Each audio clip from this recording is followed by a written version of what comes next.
الحمد لله نحمده ونستعينه ونستغفره ونؤمن به ونتوكل عليه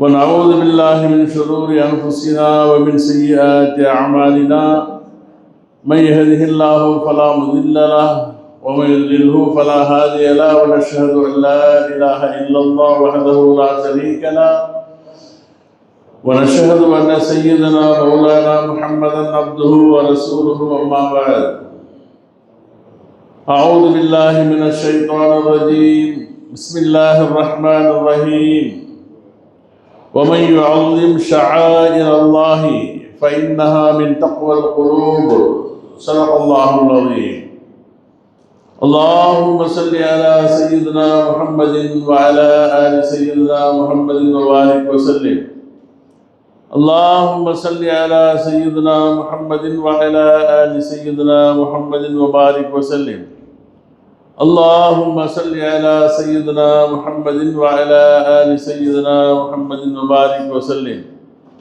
السلام عليكم ورحمة الله وبركاته.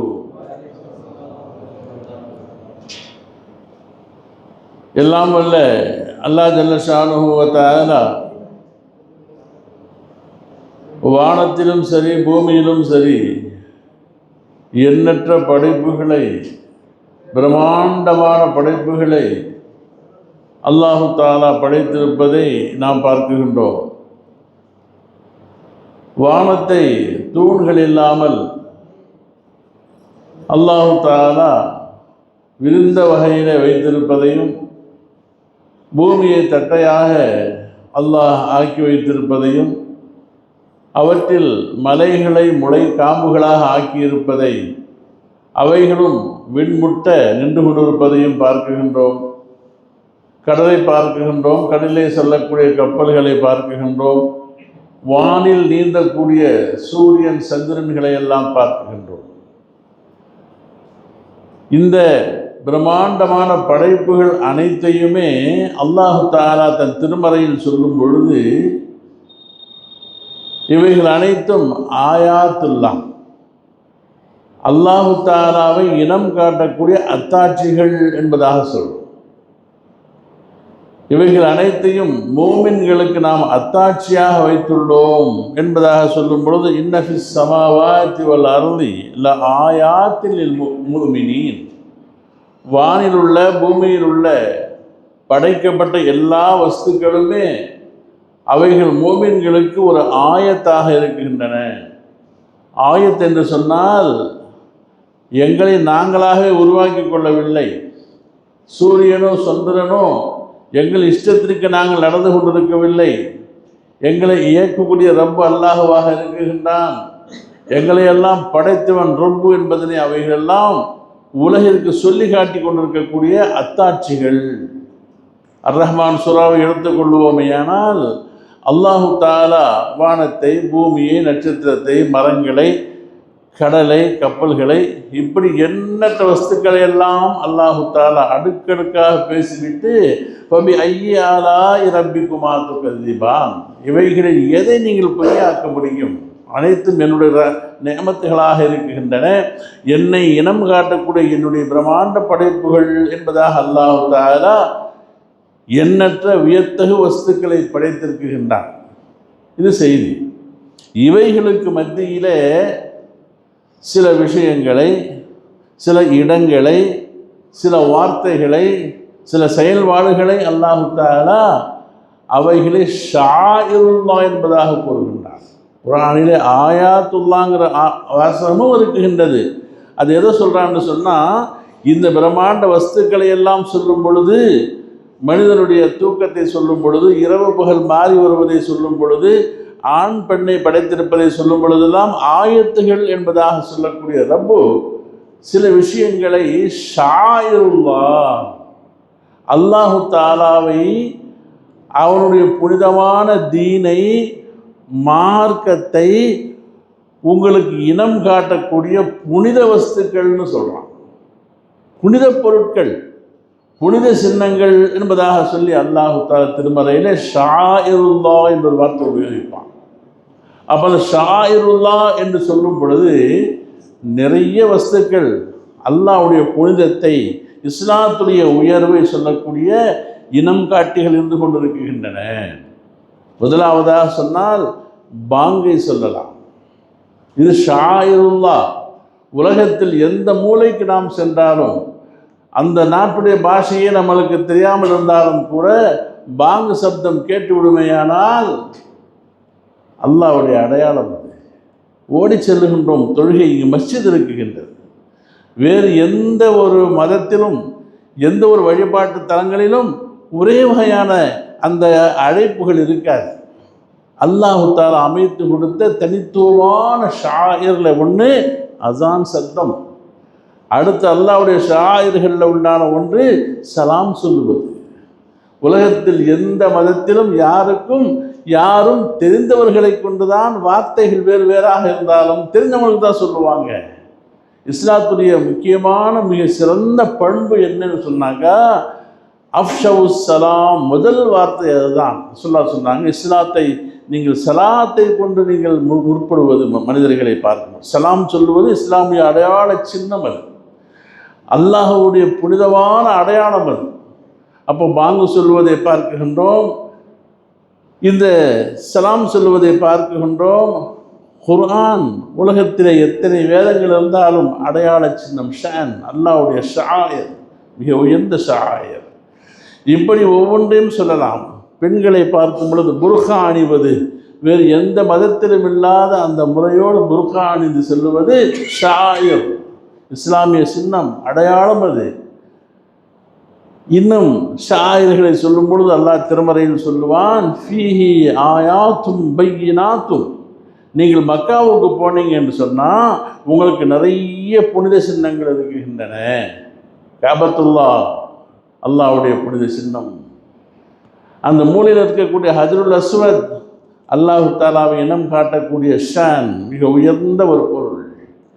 பக்கத்தில் இருக்கக்கூடிய ஜம்சம் கிணறு அல்லாஹ்வை இனம் காட்டக்கூடிய உங்களுடைய அல்லாஹ்வுடைய இனம் காட்டியது. பக்கத்தில் இருக்கக்கூடிய அந்த மகாம இப்ராஹிம், அது அல்லாஹ் குறிப்பிட்ட சொல்கிறான், வீஹி ஆயாத்தும் பையினாத்தும், தெளிவான பல அத்தாட்சிகள் உங்களுக்கு அங்கே உண்டு, குறிப்பாக மகாம இப்ராஹிமா உண்டு. அப்புறம் சொல்கிறான், இன்ன ஸஃபா வல் மர்வத மின் ஷஆயிரில்லாஹ். உலகத்தில் உயர்ந்த எத்தனையோ மலைகள் இருந்தாலும் கூட இந்த சஃபாவும் மருவாவும் இருக்குகின்றது. இது அல்லாஹு தஆலாவுடைய ஷான், அது ஷாயிர், அடையாளங்கள். எனவே இப்படி ஷாயிர்களுடைய வரிசையிலே சொல்லுவார்கள், ரமலானுடைய மாதம் ஒரு ஷாயிருல்லாஹ். 11 மாதங்களிலே அல்லாஹ் ரமலான் மாதத்தை ஒரு தனித்துவமாக அல்லாஹ் இந்த உம்மத்திற்கு வழங்கி இருப்பது என்பது அல்லாஹ்வுடைய இந்த புனித அடையாளங்களிலே, புனித சின்னங்களிலே உண்டான தனித்துவமான ஒரு சின்னம் ரமலானுடைய மாதம். அல்லாஹ் சொல்கிறான், இப்படியெல்லாம் உங்களுக்கு தனித்துவமான ஷாயிர்கள், ஆயாத்துகள் நிறைய இருக்குகின்றன. இவைகள் ஷாயிர்கள், அல்லாஹ்வுடைய தீனை புனிதமாக காட்டக்கூடிய விஷயங்கள் இவை. எனவே வமன் யுஅல்லிம் ஷாயிரல்லாஹி ஃபஇன்னஹா மின் தக்வல் குலூப். அல்லாஹு தஆலாவுடைய இந்த புனிதப்படுத்தப்பட்ட ஷாயிர்களை, அடையாள சின்னங்களை யார் மதிப்பார்களோ, யார் கண்ணியப்படுத்துவார்களோ, மேன்மைப்படுத்தி நடப்பார்களோ, எந்த உள்ளம் அதை மேன்மையாக கருதுமோ. அப்போ என்ன, அதான் சப்தம் கேட்டால் பதில் சொல்லுவது, ஆஜராகுவது, குர்ஆனுடைய ஆயத்துகளை ஓத கேட்பது, அமல் செய்வது, இந்த எல்லா ஷாயிர்கள். அப்போது ஹஜ்ஜுக்கு உம்ராவுக்கு போவோமையானால் அந்த இடங்களை எல்லாம் சரியான அமல்களை கொண்டு அழகு செய்வது. இந்த ஷாயிரை யார் சரியாக புனிதப்படுத்துவார்களோ ஃபைன்னஹா மின் தக்வல் குலூப், அது அந்த மதிப்பளிக்கக்கூடியவர்களுடைய இதயம் தக்குவா உள்ளது என்பதற்கு அடையாளம் நல்லா சொல்லுவான். அப்போ ரமலான் மாதம் வருதா, அதை யார் புனிதப்படுத்துவார்களோ, அதை கண்ணியப்படுத்துவார்களோ அவங்க தக்குவாதாரிங்க. அது தக்குவாவுக்கு அடையாளம். ஏதோ ரமலான் என்று வருகின்றது, நமக்கு என்ன வந்தால் என்ன, பெருநாள் வந்தால் பார்த்து கொள்ளலாம் என்பதாக யாரெல்லாம் லேசு காணுவார்களோ தக்குவா அற்றவர்கள். அல்லாஹ் சொல்கிறான், இதை வமன் யுஅல்லிம் ஷஆயிரல்லாஹ், அல்லாஹ்வுடைய புனித சின்னங்களை, அல்லாஹ் அளித்த அந்த பாக்கியங்களை யார் புனிதப்படுத்தி அதை கண்ணியப்படுத்துவார்களோ அவர்களுடைய மனங்கள் தக்வாவுடைய உள்ளங்கள் என்பதாக அல்லாஹ் சொல்றான். அப்போ அப்படிப்பட்ட அந்த ஷாயிர்களில் அந்த புனிதப்படுத்தப்பட்ட விஷயங்களில் ஒன்றுதான் நாம் அடைந்திருக்கக்கூடிய இந்த ரமதானுடைய மாதம். அப்போ ரமதானுடைய மாதத்தை நாம் அடைய பெற்றோம். அதனுடைய 2வது ஜும்மா நாம் என்ன விளங்குகின்றோம்? 2வது 10. முதல் 10 ரஹமத். இந்த ஒரு மாதத்திலே அல்லாஹு தஆலா எல்லா சிறப்பு அம்சங்களையும் அல்லாஹ் இணைத்து நிரப்பி சொரிந்து வைத்திருக்கின்றான். அப்போ முதலாவது 10 நாட்கள் ரஹமத்துடைய 10 நாட்கள்னு சொன்னோம். ரஹமத்தை குறித்து, விசாலத்தை குறித்து நிறைய பேசுவதற்கு இருந்தாலும் கூட சென்ற ஜும்மாவிலே சுருக்கமாக ஒரு விஷயத்தை நாம் சொன்னோம். உங்களுக்கு ஞாபகத்திற்காக சொல்லுகின்றேன். அல்லாஹ்வுடைய ரஹமத் எந்த அளவுக்கு முக்கியம், அதிகமான முறையில் அல்லாஹ் இறக்கிட்டு இருக்கிறான். அப்போ ரஹமத்துடைய முக்கியத்துவம் எந்த அளவுக்குன்னு சொன்னால், ஒரு மனிதன் எவ்வளவு அமல்கள் செய்திருந்தாலும் கூட அந்த அமல்களால் ஒரு மனிதனுக்கு சொர்க்கம் கிடைக்காது. போன வாரம் சொன்னோமா இல்லையா? அந்த அமல்கள் நம்மளை சொர்க்கம் கொண்டு சேர்த்துறோம் என்பதாக நம்முடைய ஹஜ், நம்முடைய ஸகாத், நம்முடைய தொழுகை, தராவீஹ் இதெல்லாம் சொர்க்கத்தில் நம்மளை சேர்த்துறோம் என்பதாக யாரும் நினைத்து விடாதீர்கள்.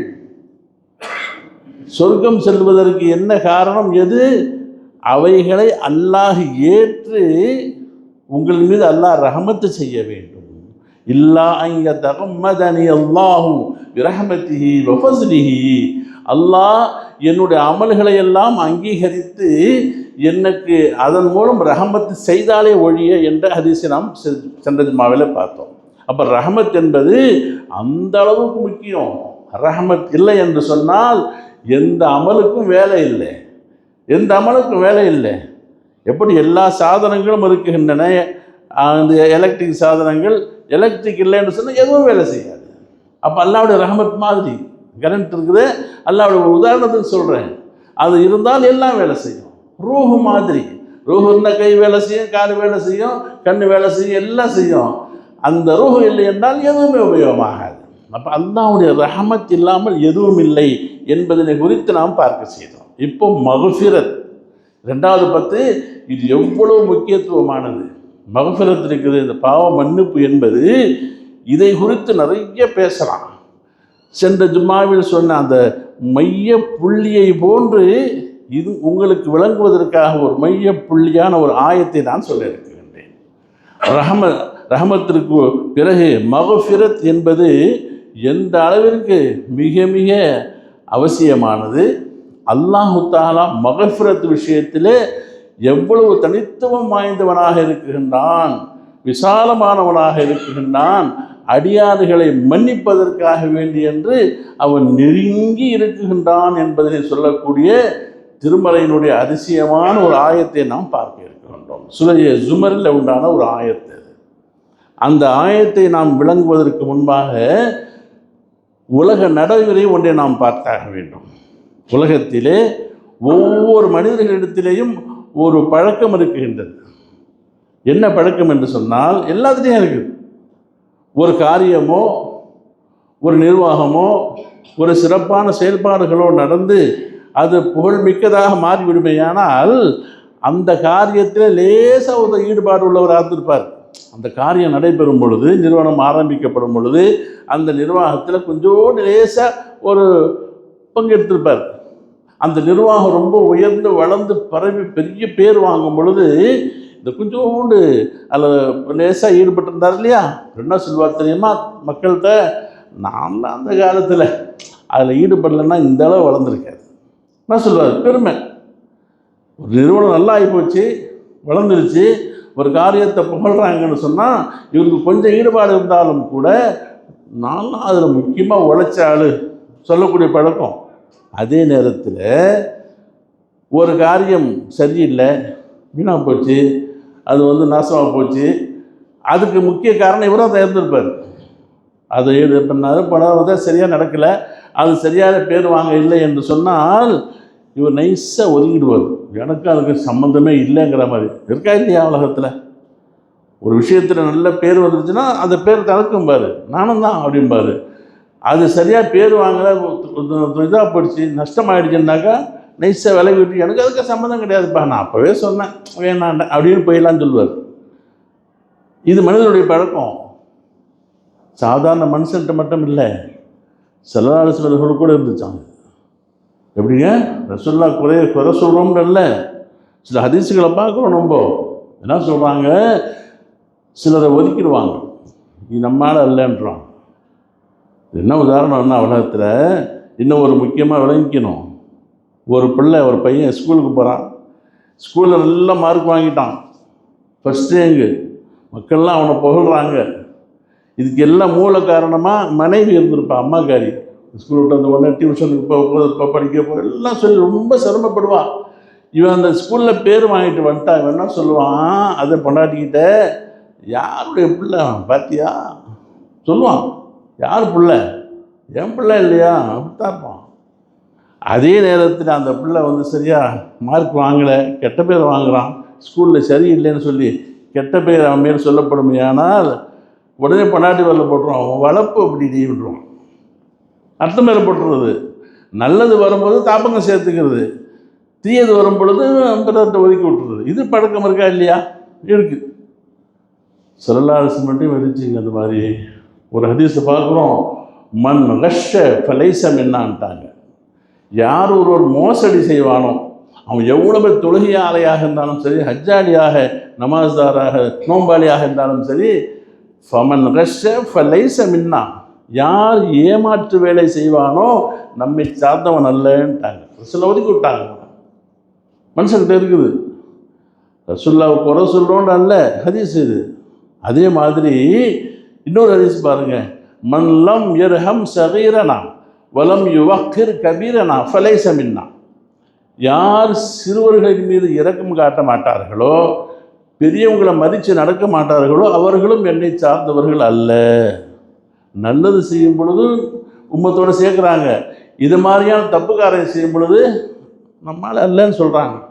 ஆனால் அல்லாஹ் ஒதுக்கலை. இதான் ஒன்று நாங்கள் பார்க்க இருக்கிறோம். நல்லது செய்யும்போது மனுஷன் ஏன் ஆள் ஏன் உழைப்பு என்னால சொல்லிடுறான், தீயது வரும் பொழுது எனக்கு சம்மந்தம் இல்லைங்க, அது அவங்க வேலை இவங்க வேலைன்றது. அல்லாஹ் என்ன செய்கிறான், அந்த தீயவர்களை அரவணைப்பதை போன்ற ஒரு வார்த்தை குர்ஆனில் இருக்குதுங்க. அந்த சூரை ஜுமரில் அல்லாஹ் என்ன சொல்கிறான், யா இபாதியல்லதீன அஸ்ரஃபு அலா அன்ஃபுஸிஹிம், தங்களுடைய ஆன்மாக்களின் மீது அநீதம் இழைத்து விட்ட என்னுடைய அடியார்களேன்னு சொல்கிறான். பாவிகளேன்னா கூப்பிடல அந்த ஆயத்தில், பாவிகளே சொல்லலாம்ல, பாவிகளை பார்த்து பாவின்னு சொல்லாமல் நீங்கள் வரம்பு மீறி நடந்து உங்களுக்கு அநியாயம் செஞ்சு நீங்கள் நரகத்துக்கு கிட்ட போய் செத்த ஒன்று நரகத்தில் தான் விழுந்துடுவீங்க. அந்த அளவுக்கு நீங்கள் பாவம் செஞ்சிருந்தாலும் கூட அவர்களை எல்லாம் அழைக்கின்றான். மனுஷனுக்கு வருமா இது? நல்லடியார்களே நிறையா இருக்குது, ஈமான் கொண்ட விசுவாசிகளே நிறையா இருக்குது.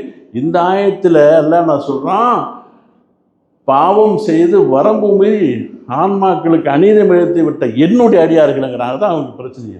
ஏன் அடியார்களே, லா தக்னது மின் ரஹ்மத்தில்லாஹ், கவலைப்படாதீங்க, நீங்கள் இன்னும் அச்சப்படாதீங்க, நான் ரப்பு கைவிட மாட்டேன்.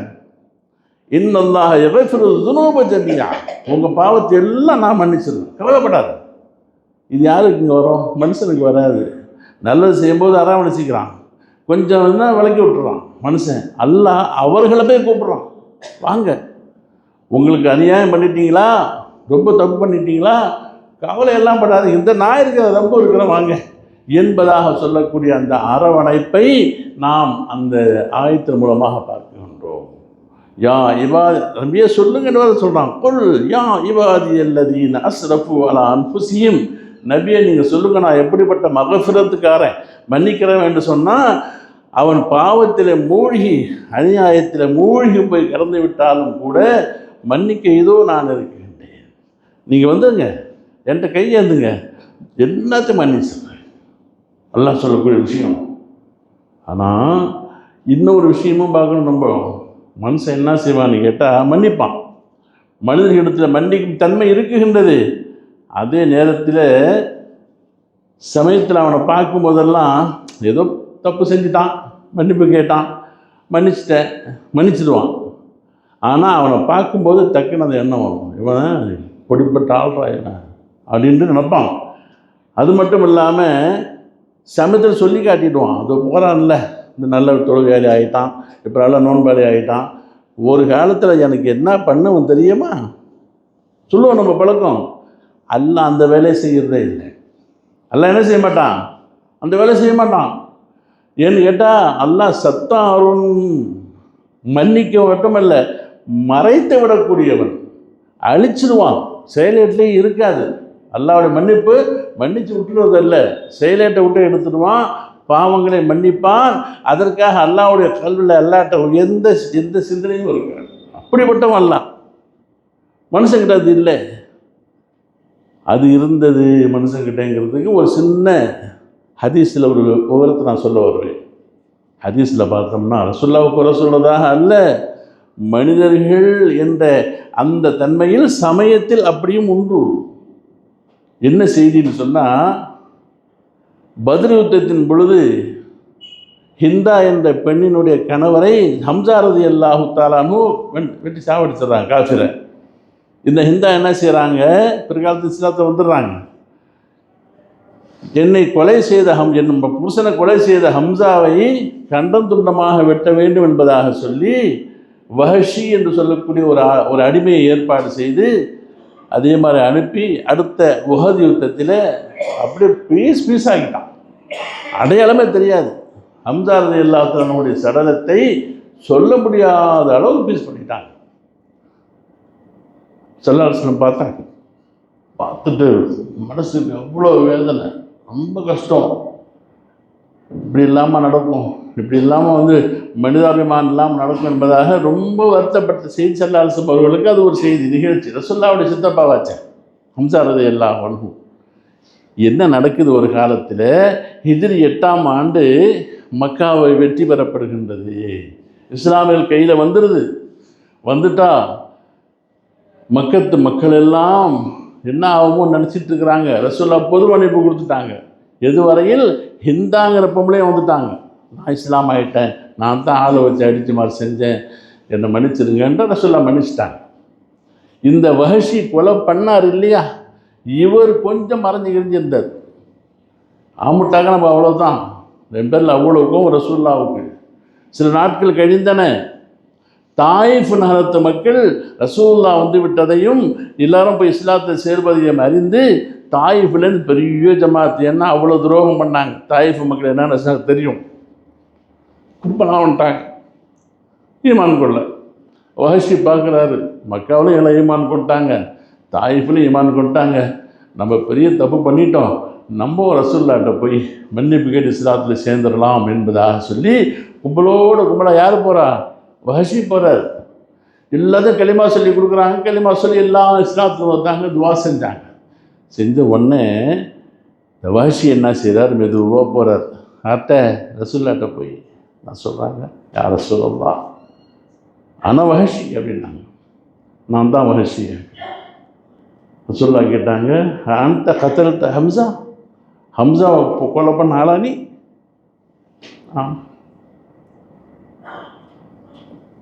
என்ன செய்யணும் பண்ணலாம் அப்படியே மௌனமாக இருந்தாங்க. மௌனமாக இருந்துட்டு ஒரு வார்த்தை சொன்னாங்க. வார்த்தை ஹதீஸ்களில் என்ன சொல்கிறாங்க, ஹல் தஸ்ததீஉ அன் தகீப வஜ்ஹக அன்னி, அன் தஸ்ததீஉ அன் தகீப வஜ்ஹக மின்னி, என்னில் இருந்து உன் முகத்தை மறைத்து கொள்ள சக்தி பெறுகிறாயான்னு கேட்டாங்க. என்கிட்ட வராதுன்னு சொல்லலை, என் முன்னால் நிற்காதேன்னு சொல்லலை, என் முன்னால் இது வராமல் இருப்பதே நீ விரும்புறியாக கேட்டாங்க. அப்போ உள்ள என்ன இருக்குது, என் முன்னால் நிற்காத, எனக்கு அந்த பழைய எண்ணம் வருது என்று சொல்லக்கூடிய ஒரு வார்த்தை. ஆனால் அன்னையிலேருந்து அழுது தொழுது மன்னிப்பு கேட்டுட்டு வரதே இல்லை. ரசூலுல்லாஹ்வுடைய வஃபாத்துக்கு பிறகு என்ன செய்கிறாரு, வஹஷி ரலியல்லாஹு அன்ஹு ஆயிட்டார். அவனு மட்டும் இல்லாமல் எந்த ஒரு உயர்ந்த மனிதரை ஹம்சாவை நான் கொலை செய்து விட்டேனோ அதற்கு பகரமாக நபிகளாருடைய வஃபாத்துக்கு பிறகு முசைலிமத் இப்னு கஸ்ஸாப்னு ஒருத்தன் இருந்தான் பக்கத்து நாட்டில். தன்னை நபின்னு சொன்னான், எனக்கு வஹி வருதுன்னு சொன்னான், நான் தான் நபி, அவர் பொய்யர்னு சொன்னான். அந்த ஆளை போய் கொலை பண்ணிட்டார் இவர். அதுக்கு பிறகு நான் செஞ்சுட்டேன், நான் புரிதனாயிட்டேன்னு சொல்லக்கூடிய ஹதீஸ் எல்லாம் பார்க்குறோம். சரி, அப்போ மனிதனுடைய தன்மை என்னாங்க? நல்லது நடந்தால் தன்னை சேர்த்துக்கிறோம், கெட்டது நடந்தாக்கா விளைவிக்கிறோம், சமயத்தில் மன்னிச்சிட்டா கூட சொல்லி காட்டிவிடுறோம், வெறுக்கிறோம் அவனை பார்க்கறதுக்கு அந்த எண்ணம் வருது. ஆனால் அல்லாஹ் எப்படிப்பட்ட மன்னிப்பாளன்னு தெரியுமா? எப்படி மன்னிப்பான்னு தெரியுமா? எப்படி அல்லாஹுத்தலா பழைய தன்மைகளை மறைச்சி விட்டுருவான்னு சொல்லும் பொழுது அதற்கு ஹதீஸை நாம் பார்க்க வேண்டும். அல்லாஹுத்தாலா எப்படிப்பட்டவங்க தெரியுமா? நபீனா மூசா அலைஹிஸ்ஸலாத்து வஸ்ஸலாம் அவருடைய காலம், அவருடைய காலத்திலே ஒரு வருடம் மழையே இல்லை, ஜனங்க பஞ்சத்தில் வாடுது, குடிக்க தண்ணி இல்லை, ஆடு மாடுகள்லாம் செத்து போச்சு, இனிமேல் மனுஷன் வாழ முடியாது, செத்துடுவோங்கிற மாதிரி எந்த வசதியும் இல்லாமல் ஆயிட்டாங்க. அந்த ஊர்வாசிகள் எல்லாம் வந்தாங்க, நீங்கள் தான் நபியாச்சு கலீமுல்லா மூசா அலைஹிஸ்ஸலாம், அல்லாஹ்ட்ட பேசுகிறீங்கல்ல, எங்களுக்கெல்லாம் மழை பெய்ய வைங்க, நல்ல மழை பெய்யணும், எங்கள் ஆறு குளமெல்லாம் நிறைஞ்சிருக்கணும், எங்களுக்கு நல்ல வாழ்க்கை திரும்பி கிடைக்கணும், துவா செய்யுங்கட்டாங்க. அப்படியா? ஹேர், எல்லாரும் இன்ன கிழமையில் இன்ன மைதானத்துக்கு வந்துடுங்க, இன்னும் ஒரு அதாவது அப்போது பாலைவனங்கள் தானே, அங்கே வந்துடுங்கன்னாங்க. எல்லா மக்களும் கூடினாங்களாம். 70,000 பேர் கூடுறாங்க. 70,000 பேர் கூடினாங்க. மூசா அலைஹிஸ்ஸலாம் அழுவுறாங்க, துவா கேட்குறாங்க, யாரெல்லாம் இந்த மக்களெல்லாம் இஸ்லாத்துக்கு வந்தவங்க இப்படி பஞ்சத்தில் வாடுறாங்க, செத்து போயிடுவாங்க போல இருக்கு, நல்ல மழை எங்களுக்கு தான் சொல்லி துவா கேட்ட உடனே நாலா பக்கத்தில் இருந்தும் மேகங்கள் கூடி பெய்கிற மாதிரி இருக்குது, டக்குன்னு கலைஞ்சி போச்சு. எல்லாம் ஆசையாக பார்த்தாங்க. இல்லை, 2ஆவது அழுகுறாங்க, 3ஆவது அழுகுறாங்க, மழை கூடி கலைஞ்சி போகுது. அல்லாஹ்ட்ட கேட்டாங்க, யா அல்லாஹ் இது என்ன, இது அதிசயமாக இருக்குது சொல்லும் பொழுது அல்லாஹ் சொன்னான், மூசாவே உன்னுடைய அந்த 70,000 பேர் உள்ள கும்பலில் ஒரு ஆள் இருக்கான், மிக மோசமான ஆள், 40 வருஷமாக ஒரு சின்ன நல்ல வேலை கூட செய்யலை, ஒரு அமலும் செய்யலை, முஸ்லீம் பேர் சொல்லிகிட்டு இருக்கான், உங்களை ஈமான் கொண்டதாக, செய்யாத பாவம் ஒன்று கூட இல்லை, எல்லா பாவத்தையும் செய்கிறான், ஒரு நன்மை கூட செய்ய மாட்டேங்கிறான். அவ்வளோ பெரிய பாவி ஒருத்தவன் அந்த உங்கள் 70,000 பேரில் ஒருத்தவன் இருக்கிறான். அவன் அந்த கூட்டத்தில் இருக்கிறவங்க நான் மழை பெய்ய வைக்க மாட்டேன், அவனை வேணா கிளப்பி விட்ருங்க வெளியே, இந்த கூட்டத்தை விட்டு எட்ட போயிட்டான்னு சொன்னால் நல்ல மழை பெய்யும் அப்படின்னு. மூசா அலைஹிஸ்ஸலாம் உடனே சொன்னாங்க, இந்த சத்தம் போய் கேட்குமா? 70,000 பேர் ஆச்சு, நீ சும்மா சொல்லு, நான் கேட்க வைக்கிறேன்ட்டான், ஸ்பீக்கர் நான் வச்சுப்படுறேன்ட்டான். மூசா அலைஹிஸ்ஸலாம் சொன்னாங்க, உங்களில் ஒரு ஆள் இருக்கான், 40 வருஷமாக பாவத்திலே மூழ்கி கிடக்கிறான், தௌபா செய்யல, எல்லாம் அவன் மேலே போவோம், அதனால் அவன் இருக்கிற வரைக்கும் மழை வராது, தயவு செய்து அவன் யாருன்னு தெரியல, வெளியே போயிட்டோம் என்பதாக ஒரு அறிவிப்பு கொடுக்குறாங்க. அவனுக்கு தெரியுது, நம்ம தாயா 40,000 வருஷமாக எதுவுமே செஞ்சதில்லை, இப்போ நம்ம வெளியே போகணுன்னு சொன்னால் என்ன செய்வாங்க எல்லாம், இவன் தானே இப்படிப்பட்ட ஆளாக, இவன் எல்லோரும் கருத்து போங்களா இல்லையா, அதனால் அமைதியாக நல்ல பிள்ளை மாதிரி இருந்தானோ, யாரும் போகல, எல்லாம் அக்கங்க பார்க்குறாங்க, யாராச்சும் போவாங்க, அவங்க போகல. இன்னும் கொஞ்சம் நேரம் ஆச்சு, திரும்ப எல்லாம் அதான் சொன்னான், அந்த ஆள் வெளியே போனால் தான் மழைன்ட்டான், போகல. 3 தடவை ஆச்சு, தயவு செய்து போங்க, வெளியே போயிடுங்க, இல்லைன்னா ஒரு ஆளால் அவ்வளோ பேரும் நஷ்டப்படணும், ஹலாக் ஆகிடுவாங்க, நாசமாகிடுவாங்க, ஒரு ஆள் வெளியே போ. அந்த மனுஷன் நினச்சான், நம்ம வெளியே போனால் நம்மளுக்கு அசிங்கம், இங்கேயே உள்ள இருந்துட்டோம்னா எல்லாரும் செத்து போயிடும், மடிஞ்சிடுவோம், நான் இப்போ எல்லாரும் வாழ்கிறதுக்காக பார்க்குறதா, ஏன் அசிங்கத்தை பார்க்குறதா அப்படின்னு சொல்லிட்டு ஹதீஸில் என்ன வருது, தன்னுடைய அந்த காலத்துக்கு அப்பா போட்டிருப்பாங்க இல்லையா, அதை அப்படியே தலைமையில் தூக்கி போட்டுக்கிட்டானா, அந்த ஆள் போட்டுக்கிட்டு உள்ளுக்குள்ளே அழுகுறான், யாரெல்லாம்